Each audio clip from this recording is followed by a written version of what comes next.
Welcome to Beyond Names. I'm Dr. Habīb.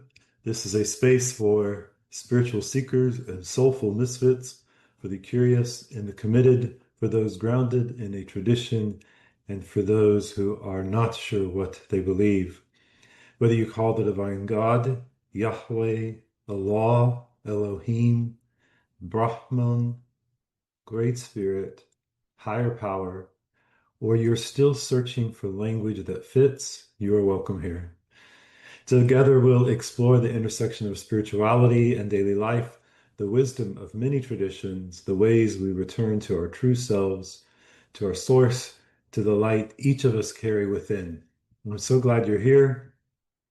Per a listener's request, this episode will be focusing on self-care and nurturing practices rather than having a conversation partner. So shout out to Jabadal Nawab 1659. Thank you for listening.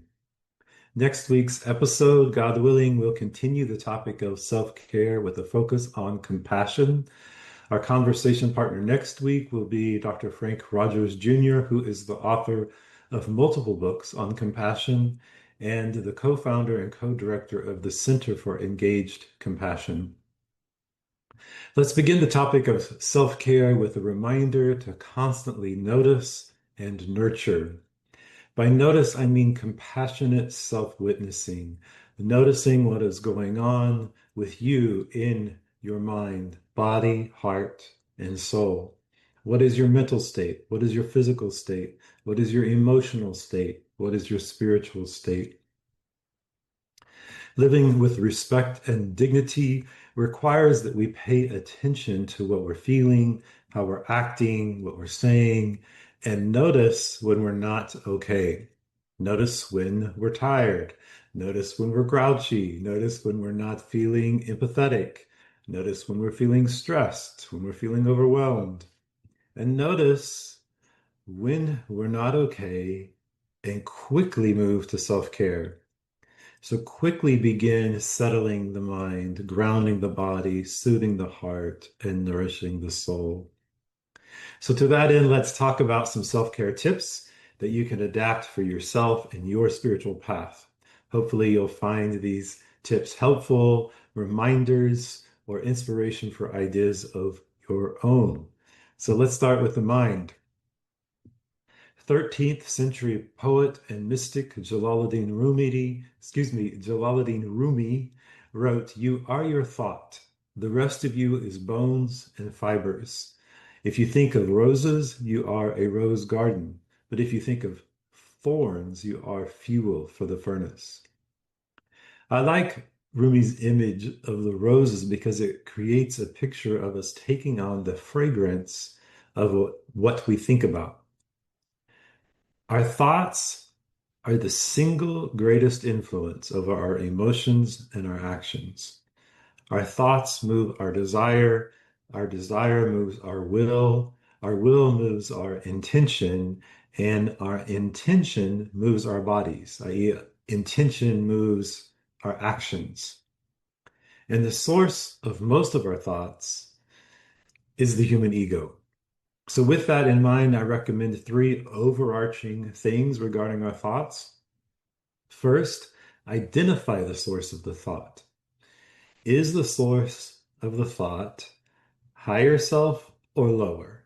Ego self, lower desires, a dark influence, or divine inspiration?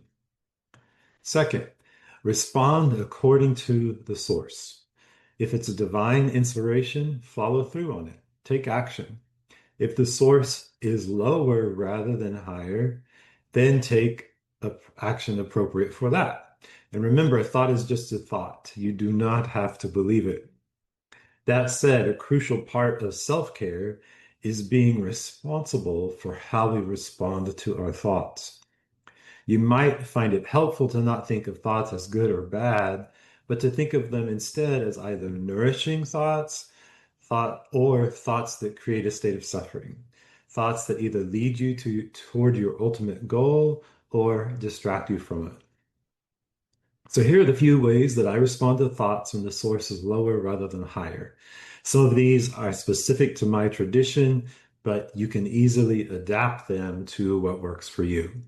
So I imagine placing the lower thought at the foot of the throne of God, metaphorically speaking, of course.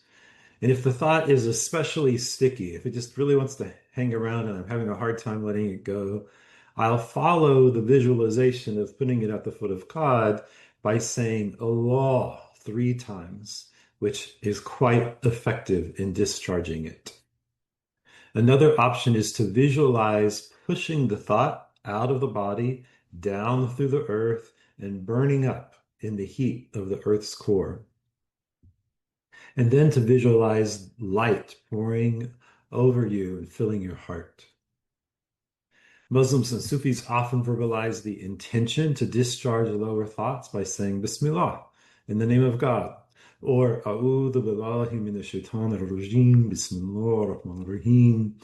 I take refuge with God from the devil in the name of God, the merciful, the mercy bestowing. I especially like reciting a version of this. A'udhu billahi as-sami'ul alimu minash shaitanir rajim, Bismillahir rahmanir rahim. I take refuge with the all-hearing, the all-knowing, from the devil in the name of God, the merciful, the mercy bestowing.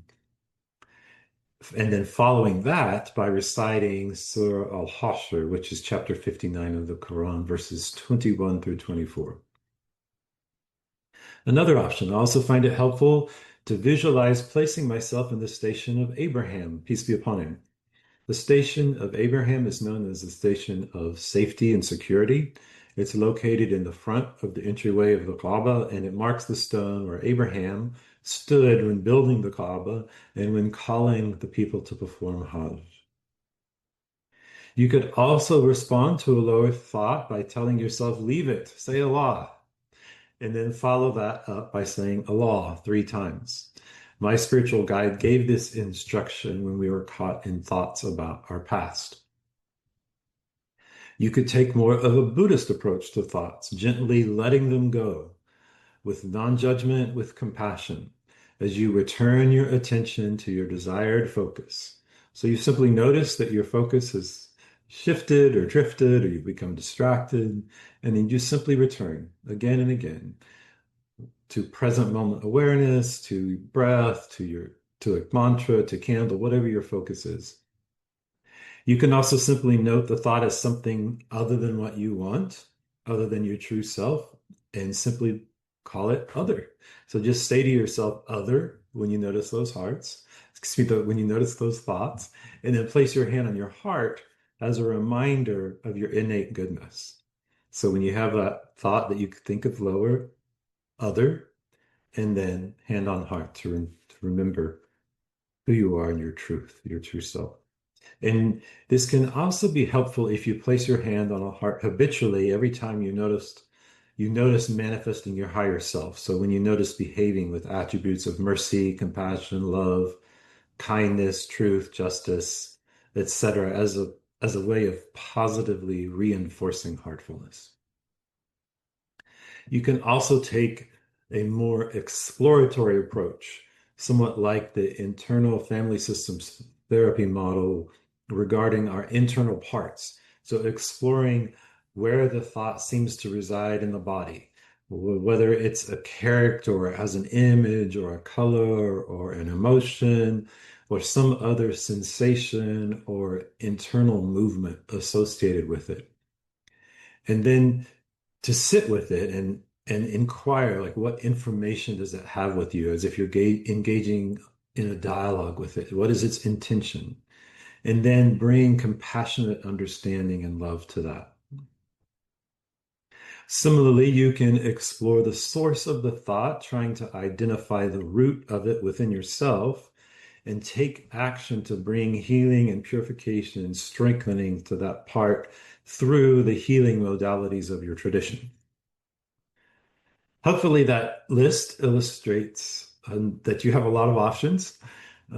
I encourage you, of course, to follow your own discernment, trust your own inner wisdom about what's right for you, whether it's right for you to neutrally release the thought without giving it any attention, just with compassionate non-judgment, neutral observation, or whether it's right for you to visually hand the thought over to the divine, or whether it's right for you to sit with it and engage some sort of practice to wash and purify that part of yourself and setting the intention to receive love and light in that place. So again, as works for you, and keeping in mind that it may be different from case to case, thought to thought. So regardless of which method you choose, strive to make a habit of responding to your thoughts with a compassionate sense of self-responsibility and a loving sense of self-management in all the circumstances of your life, whether you're in a difficult work meeting or talking to a loved one. Okay, the third overarching suggestion in relation to your thoughts is to purposely cultivate thoughts of compassion and love. Focus your attention on goodness. Focus on moments of calm, connection, and loving bonds with others. We know from research in the field of neuroscience that we can affect our biochemistry, we can even affect the structure, the wiring of our brains, if we continually reorient ourselves to experiences of mercy, love, kindness, calm, connection, peace, and so on. So, to help with this aspect of self care, I highly encourage you to keep a self care journal. In that, in your journal, you list out and you write out your favorite life moments. So write them out as if you were writing a story. So your life moments of fun, of joy, of happiness, peace, the moments in your life that were most meaningful to you. Favorite life moments where you felt energized, where you felt with this, like you had a settled mind and a grounded body and a full heart.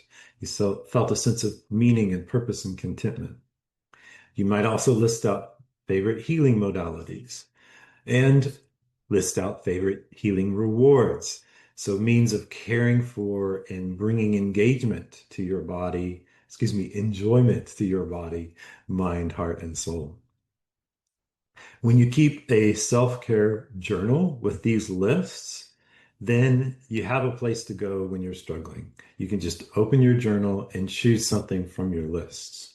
So you're not starting from ground zero. You already have a set of resources that's available for you. Just open your page, go to one of your lists, choose something from a list as a starting point. Other ideas.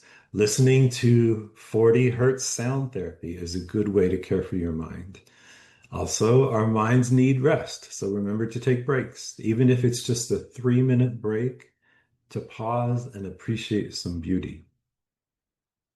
And of course, if you are struggling with persistent sadness or anxiety, if you're struggling to cope with your circumstances, if you're struggling with substance abuse or other forms of addiction, if you're having thoughts of self-harm or thoughts of harming others, please do seek the help of a mental health professional. So let's pause here and take a deep breath.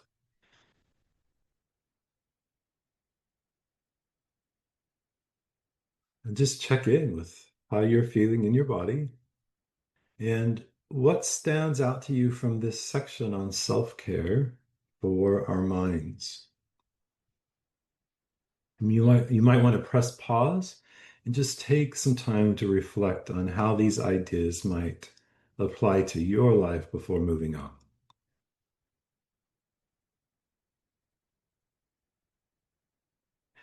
Okay, now let's transition to self-care for our bodies. A couple of reminders to help us be in right relationship with our bodies. The human being is holy. I know it goes without being said, but sometimes we need this reminder. Our bodies are holy garments, holy vessels for our souls. We must preserve life and treat our bodies well, because it is our physical bodies of water and clay that house the light of our origin. The body is important to bring the mind and the heart together, especially in mind cultures. We need the body to really drink in the light, the divine light in every cell. For someone dealing with chronic health challenges or serious illness, please note that your highest priority may very well be the need to care for your health. Our bodies have rights over us. Our bodies have the right to be free from harm, the right to care and sustenance, the right to dignity, the right to autonomy. So there are some things that we know, generally speaking. We all know to eat clean, unprocessed food. We know the benefits of exercising regularly. We may or may not have been taught the benefits of using moderation in our food intake. In my Sufi order, we're taught that limiting how much we eat and drink has both physical and spiritual benefits. It's also important to keep in mind that most spiritual downfall comes because of the lower appetites, by which I mean sexual desires and the desires of the stomach. So here are some possibilities for self-care body practices. First, remember to guard your limbs, to guard your eyes, to guard your tongue. In other words, to be constantly watchful of what you do with your body, what you do in your physical actions, and the intention behind them. Limit your intake of food and drink so your stomach contents are 1/3 food, 1/3 water, and 1/3 air. Bring worldly desires together with love for that which you hold as most sacred. So when you desire or when you to indulge your bodily desires, focus your awareness on the love of God with the intention to elevate physical desire to spiritual desire. When you find yourself activated, engage in somatic practices to help you ground your body. Relax your eyes and lengthen your exhale. Simply lengthening your exhale can help you calm down your nervous system. Looking at the date and time and using your senses to orient yourself to the present moment. What do you see? What is behind you? What do you smell? What do you hear? What do you feel? Other tips from Peter Levine, the developer of somatic experiencing, are to take your right hand and place it under your left arm, cradling your heart, and take your left hand and put it on your right bicep, your right shoulder, your right elbow, and just hang out in this position as if you're holding your heart. It's like you're giving yourself a hug, wrapping yourself up, and just breathe until you begin to feel grounded, you begin to feel your energy shift. Another is to put one hand on your upper chest and one hand on your forehead for a few moments again until you feel the energy shift. And then when you do begin to feel a shift or grounding, opening, lightening, then take the hand that's on the forehead and place that on your belly. And again, just stay in that position with one hand on the chest area, one on the belly, and just breathe until you begin again to feel the energy shift, to feel yourself grounding and relaxing. Another option is to simply take the palms of your hands and to tap your skin with the palms of your open hands. Another is to squeeze your muscles with your hands. So these are all ways of helping you ground your body when you're feeling activated. Somatic practitioner Resmaa Menakem, the author of My Grandmother's Hands and The Quaking of America, recommends using a balance board. You can easily find them online. They range from inexpensive, cheap ones to more expensive steel ones and wood ones. When I first got a balance bird, I immediately thought of a verse in the Quran that talks about seeing birds in the sky and knowing that nothing holds them up but the universally merciful. That's Quran verse 67, chapter 67, verse 19. So I came up with a way of doing my own way of doing the practice. So I hold the balance bird on my right index finger, and then I root the ball of my left foot into the earth, and then I slowly rotate counterclockwise around it while holding the bird and repeating, have they not seen the birds above them? Nothing holds them up but the universally merciful. So again, have they not seen the birds above them? Nothing holds them up but the universally merciful. So you can, all of these practices, you can come up with your own version of them, given your own uniqueness and, of course, your own tradition. So it goes without saying, but lots of us don't do it, that it's important to take rest when you need it. So it's important to get enough sleep, to take breaks, to take naps, take days off. Again, to listen to your body and honor your body's need for rest. Also, take baths, take spa days, get a massage or acupuncture, give yourself aromatherapy. Lots of options. Move however you can, whether that's going for a walk, dance, yoga, martial arts, Tai Chi, Qigong, mudras. And if you can, combine your movement and breath with remembrance of the sacred. Give hugs. And in your self-care journal, make a list of what grounds your body and helps you switch from sympathetic to parasympathetic nervous system. So you have a list for when you need it. So let's pause here. Again, take a deep breath. And what stands out to you from this section on self-care for our bodies?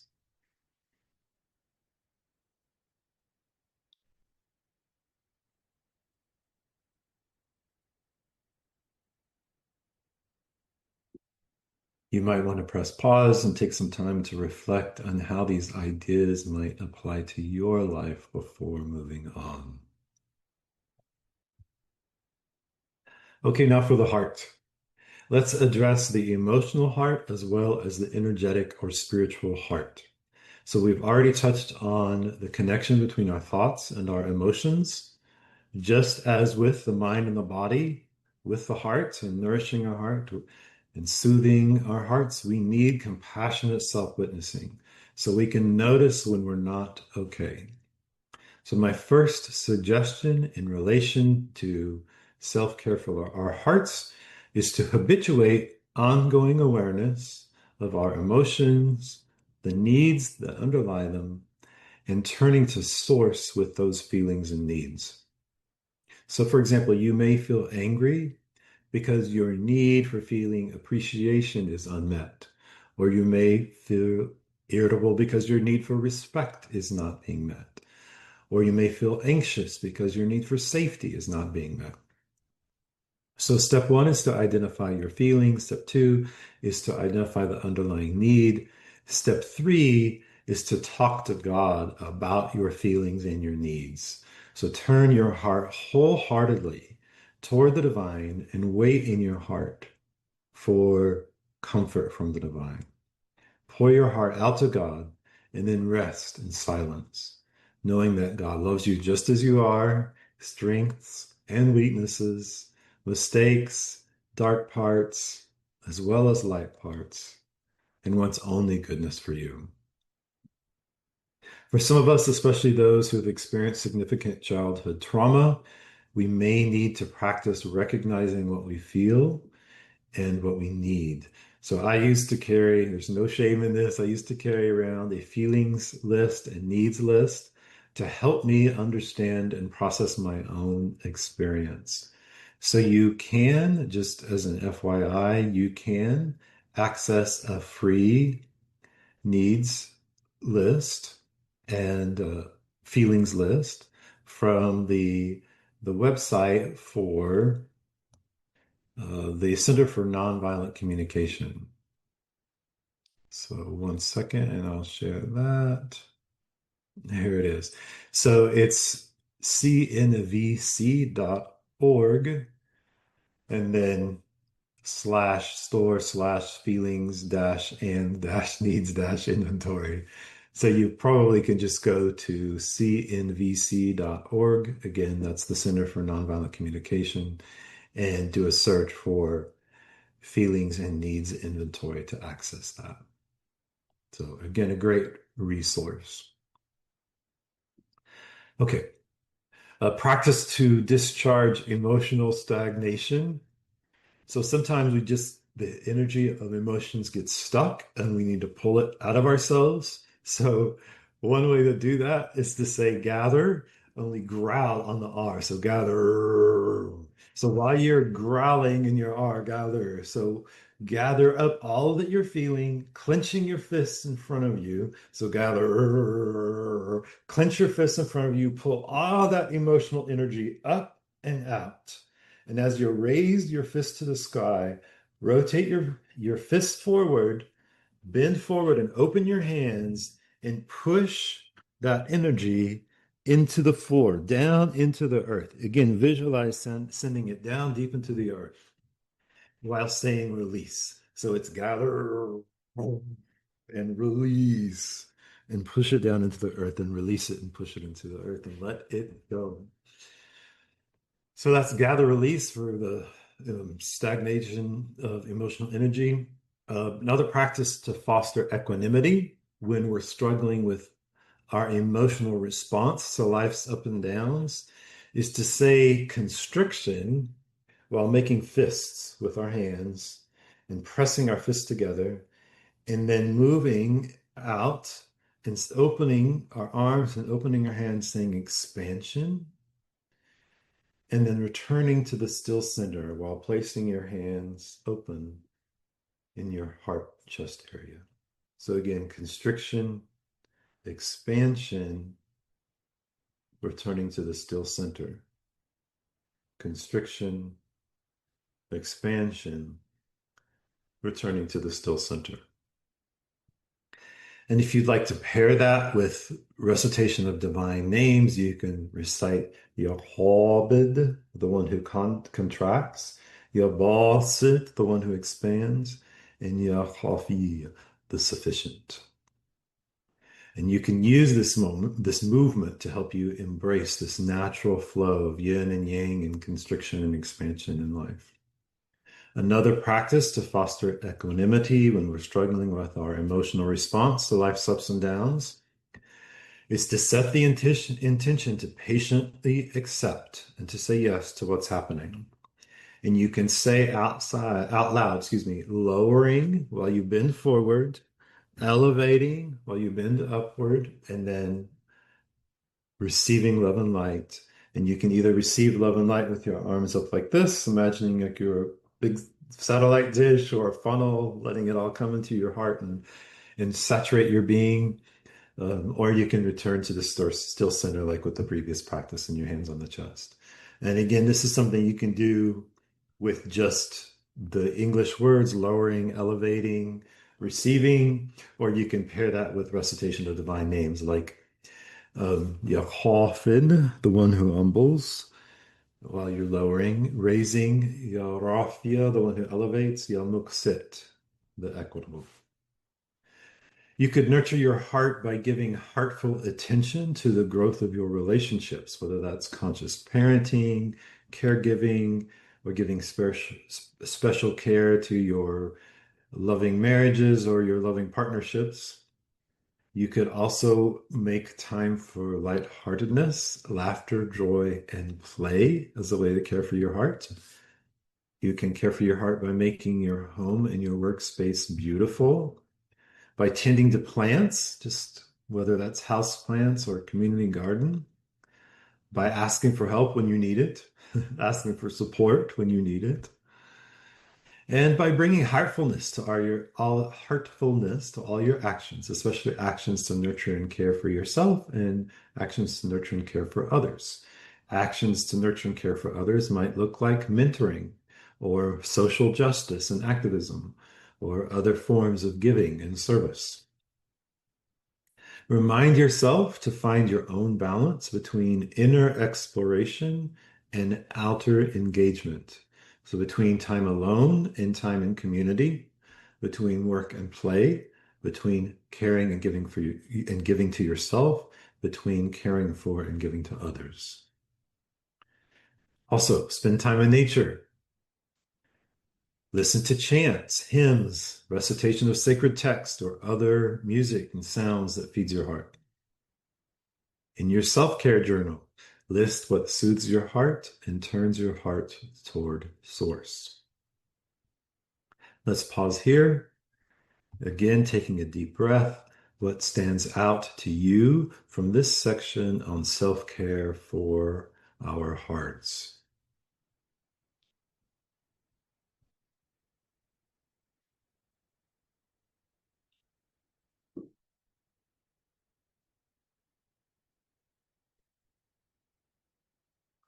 You may want to press pause and take some time to reflect on how these ideas might apply to your life before we move to the soul.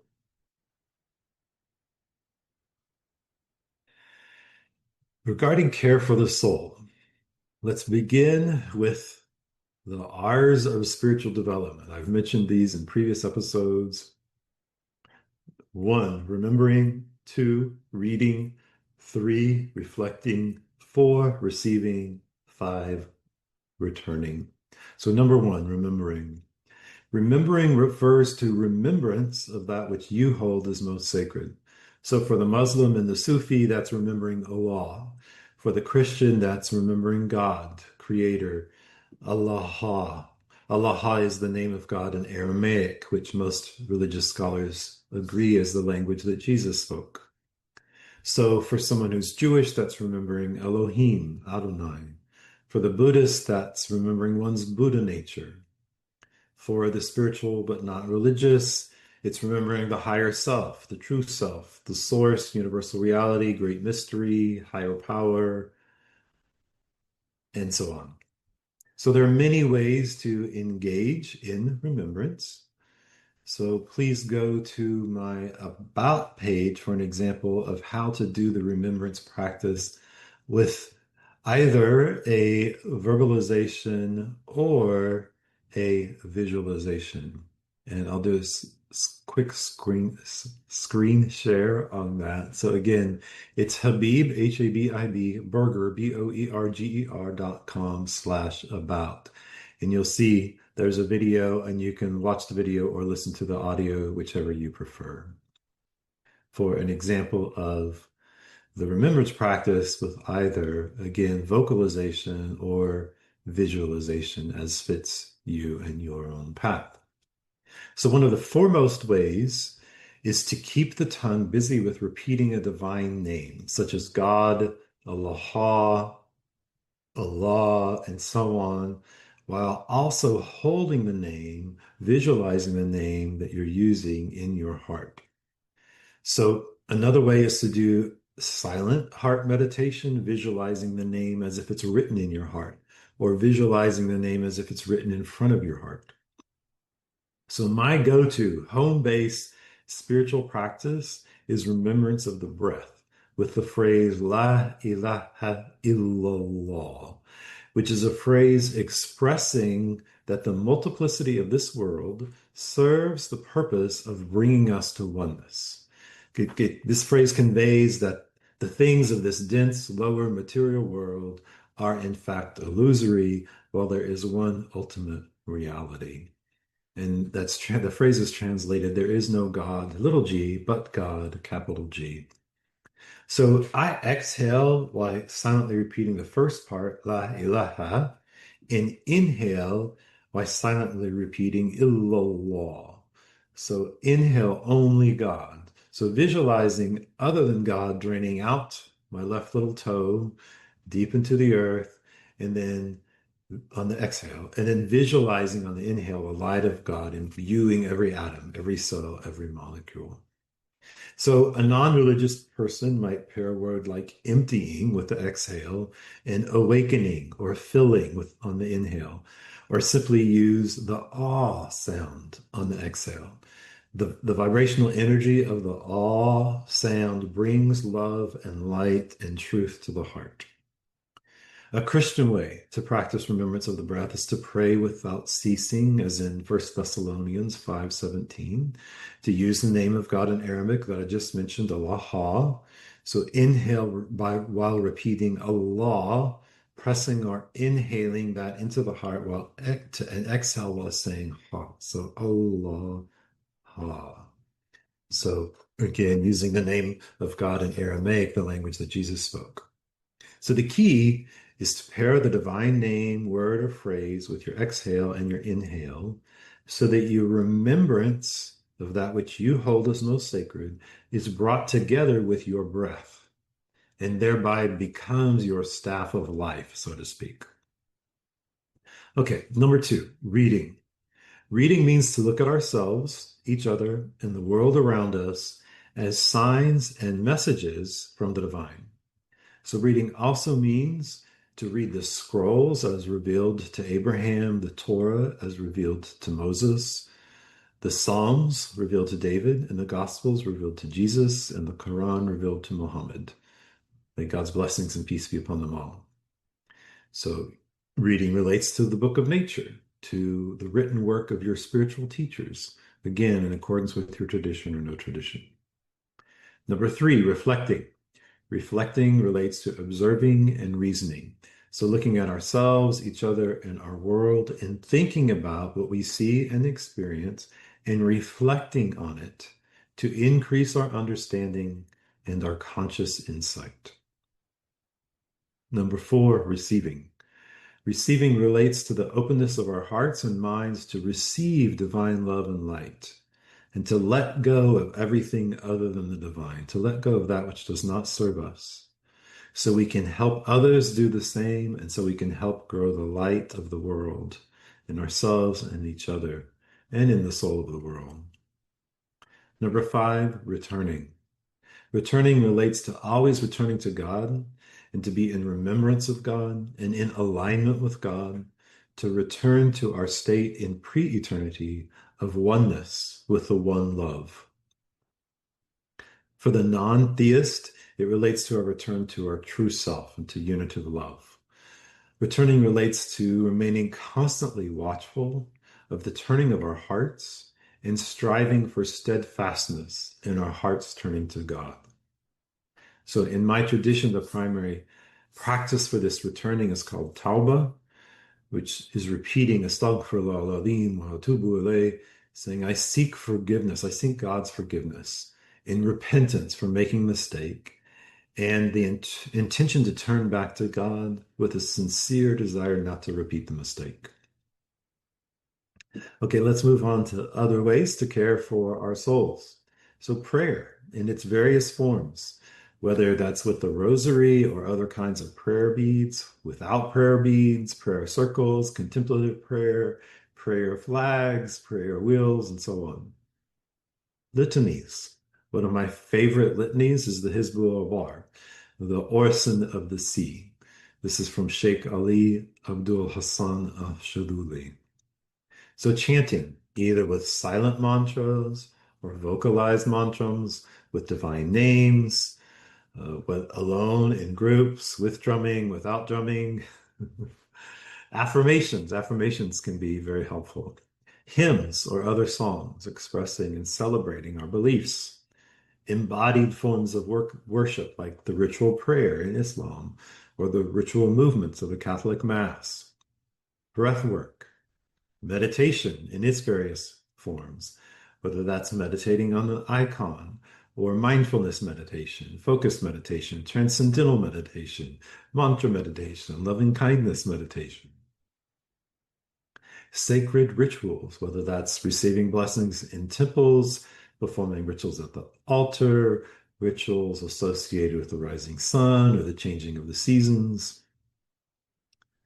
carrying amulets or placing amulets in special locations, carrying milagros or placing them on shrines, using our outer appearance to signify and remind ourselves of our inner intention, such as in wearing our mulks, which is the Jewish skull cap, wearing mitras, the headwear for bishops and cardinals and abbots, wearing veils, turbans, prayer shawls, clothes designed to maintain modesty, or growing a beard as a visual reminder that the aim of your life is your true self and to know and serve God, and so on. Other acts of worship, like fasting from food and water and everything that distracts us from a focus on God. We could use a mindfulness bell as an auditory reminder to be in the present moment and to be in remembrance of that which we hold as most sacred. We can go on pilgrimage or visit sacred sites, holy sites. We can set a place apart in our home or in our communities and designate those as sacred spaces. Reciting liturgies, reading, studying, reciting sacred texts for our tradition. Spending time in silence and solitude to the extent that we can. So that might be a few minutes every day. It might be doing all-night retreats or weekend retreats, 10-day retreats, 40-day retreats, as fits your case. But spending time in silence and solitude for contemplation and to focus on worship alone. We can look and practice looking for the image of the divine in ourselves and others.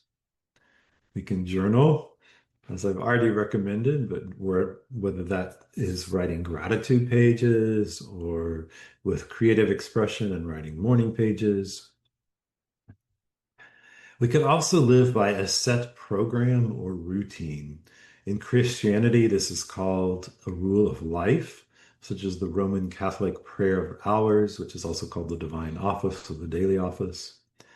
Just as an example, here's what a rule of life looks like in my tradition. Take from it what resonates with you and your own soul care. Because waking up is thought in my tradition as a rehearsal for answering the questions posed by the angels at the time of our death. The first thing that we do upon waking is attest to what we believe. Then as we get out of bed, we say, praise God, offering gratitude that our life has been returned to us after the temporary death of sleep. And we ask God for the good of the day and whatever follows it. In my tradition, every aspect of going to the bathroom is prescribed. So what foot you step into the bathroom with, what order you undress and redress, what hand you use, how you wash, and then performing the ritualized ablution, which is a formalized process of returning to what's called the ritual state of purification. If your tradition doesn't have a formalized ablution process, you could just put your hands under some running water and visualize offering up your mind, body, heart, and soul to be washed of impurities. Or you might offer something like a Buddhist offering. May my heart be open and spacious and kind and generous. May my mind be pure, and may my body be healthy and strong. But bringing a ritual and intention to activities of daily living. So the ablution in my order is followed by the morning prayer. So this is the first of the 5 obligatory prayers of the day. So there are also extra prayers and there are extra recitations and there are sayings around the benefits of doing the extra prayers and recitations. So the morning prayer is preceded by extra prayers, then the obligatory prayer, and then after prayer recitations, which is again followed by offering praise. So again, in my tradition, saying Subhanallah, Alhamdulillah, Allahu Akbar. So saying glory to God, praise to God, God is greatest, and then making extra prayers. So after the morning prayer and after prayer recitations is the Quran recitation. And in my community, we recite Surah Yasin, which is chapter 36 of the Quran. It's known as the heart of the Quran. So we recite that every morning. Quran recitation is followed by reciting the 99 divine names at least once. So God the merciful, the compassionate, the sovereign, the just, and so on. Then a litany, the Salat al-Mashiyah, which is a prayer from Sidi Abdul Salam ibn Mashish for opening the soul in spiritual union with God. This is followed by a liturgy called al-Wird, Now, weird is the word for watering hole, where you come to be replenished, to be nourished, to be filled up. So the weird is a four-part chanting practice, four different phrases that are said 100 times each to move you through the ontological categories of being. So to move you from the physical world to the suprasensible realm, the realm of divine unity. So after the weird, then that is the ending of your morning practices. So if you're retired and you don't have to go to work, you might want to take rest since you've been up since very early. If you do rest, you will listen to Surah Baqarah, which is chapter 2 of the Quran.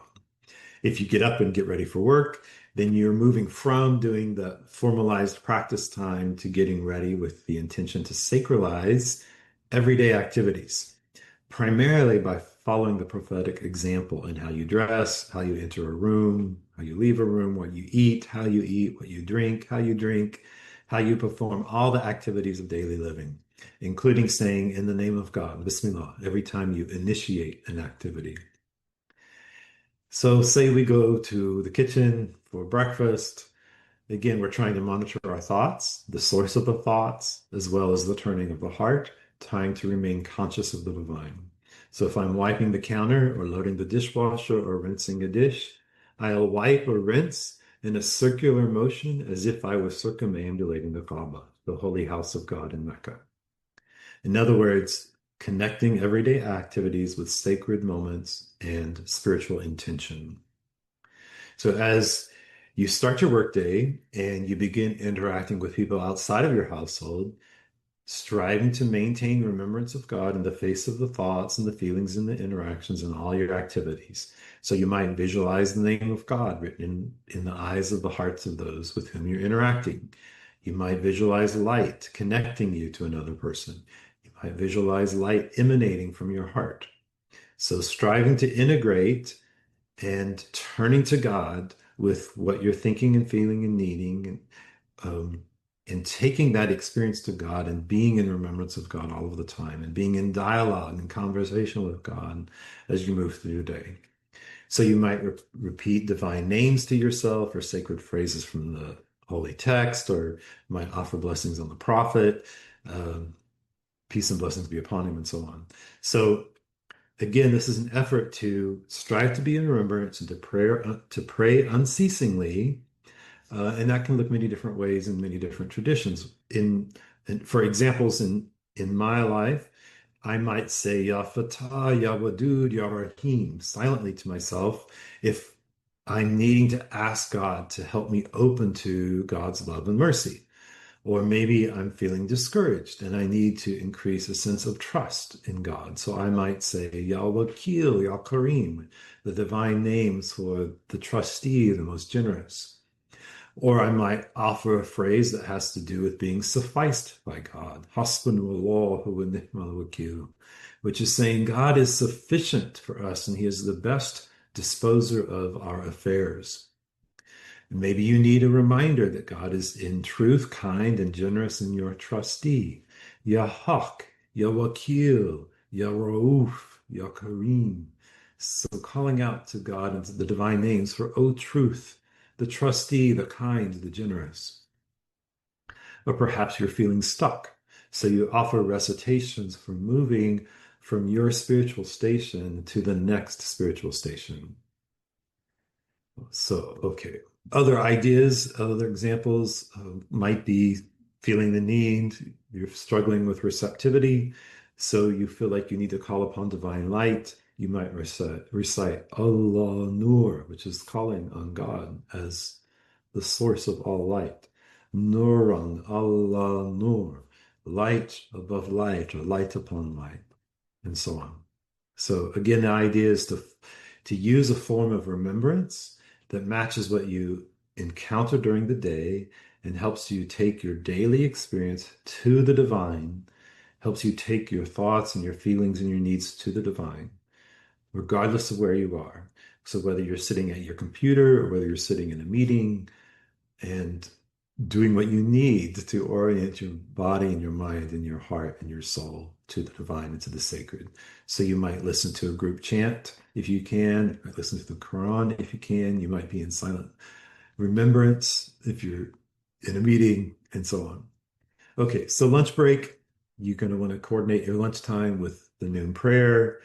Perhaps at that time, you make time to read books from your spiritual teachers and copy out some of the teachings from them because there's a connection between what we do with our hand and our brains.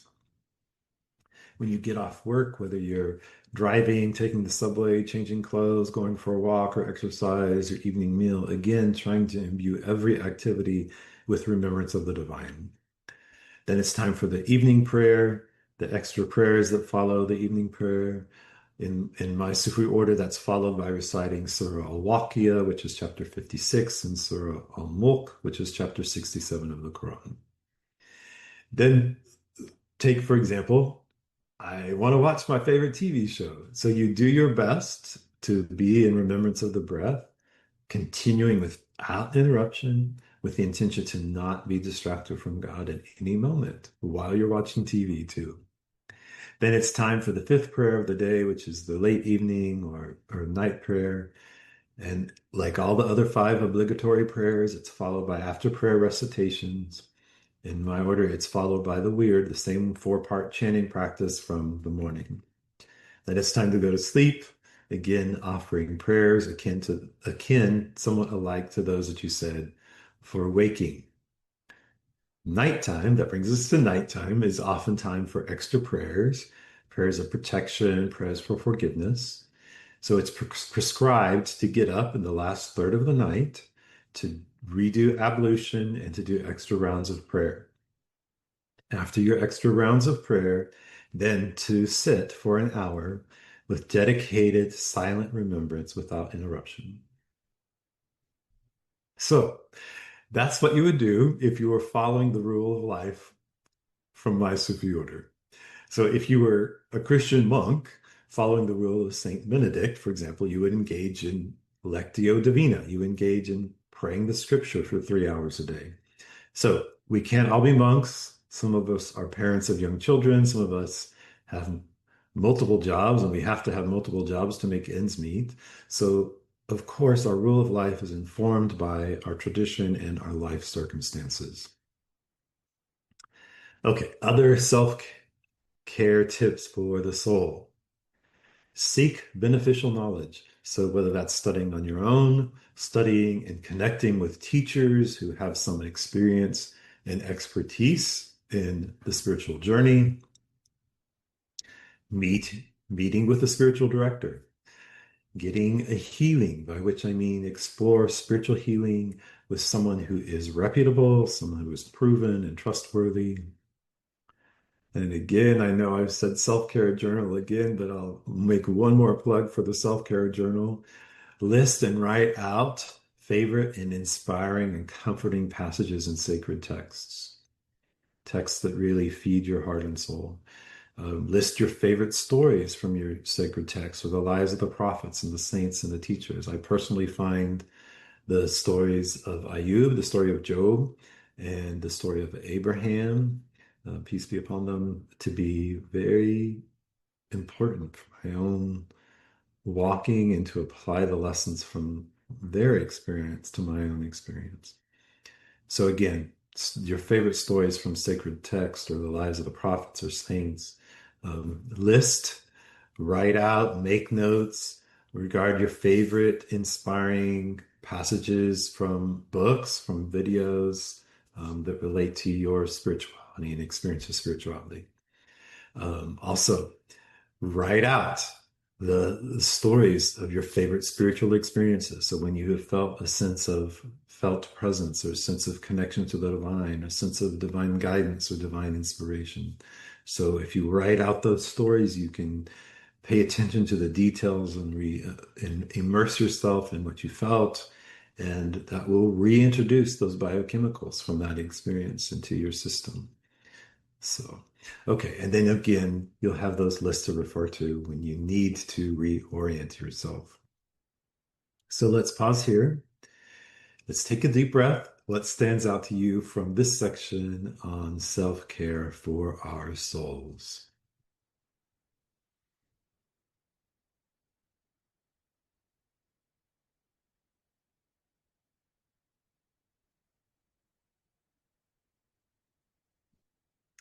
You may want to press pause and take some time to reflect on how these ideas might apply to your life before we wrap up. So, a couple more suggestions that apply to self-care in general. Put self-care appointments on your calendar and keep those times sacrosanct. Also, don't try to take on too much. So, a little done consistently is of much greater benefit than a lot done inconsistently. So, start small and work that in until it's habituated, until you don't notice it anymore, before you start adding on and adding on and adding on. Remember to honor your own individuality. So, if body practices are your thing, bring heartfulness and remembrance to your body practices. If art is your thing, bring heartfulness and remembrance to your engaging art. If you're an activist, bring heartfulness and remembrance of the sacred to your social justice work. If nature is your thing, bring heartfulness and remembrance of the sacred to that which is most holy to you, to your time in nature. Okay, that's it. Now that you've been given a whole lot of options, reminders, practice ideas, hopefully, which inspire you to come up with your own or to modify these for what fits you or take on those that resonate with you. Please note that the important part of spiritual practice is not the practice itself. It is what the practice directs you to. So, does the practice direct you to your higher self or the ego self? If you follow a theistic path, does the practice direct you to the divine? So, again, the practice is not the goal. The purpose of each practice is to direct you toward what you hold most sacred. So, it's to help you know where you are and where you're going and orient you in that direction and move you in that direction. Okay, if you have questions, please feel free to reach out. Please send me an email, Habīb, Habib, at habibburger.com. So HABIBBOERGER.com. Thank you for joining me on Beyond Names. May something you heard today help you reconnect with the love and the light in your own heart. May you grow in compassion and clarity and courage. May you find your way again and again back home to yourself, back home to the divine, however you name it. If today's conversation spoke to you, please like, share, and comment on this episode, and please follow Beyond Names. To make an appointment with me, please visit habibburger.com. Until next time, may you be light. May you consciously participate in growing your light, and may you share your light. Peace be with you.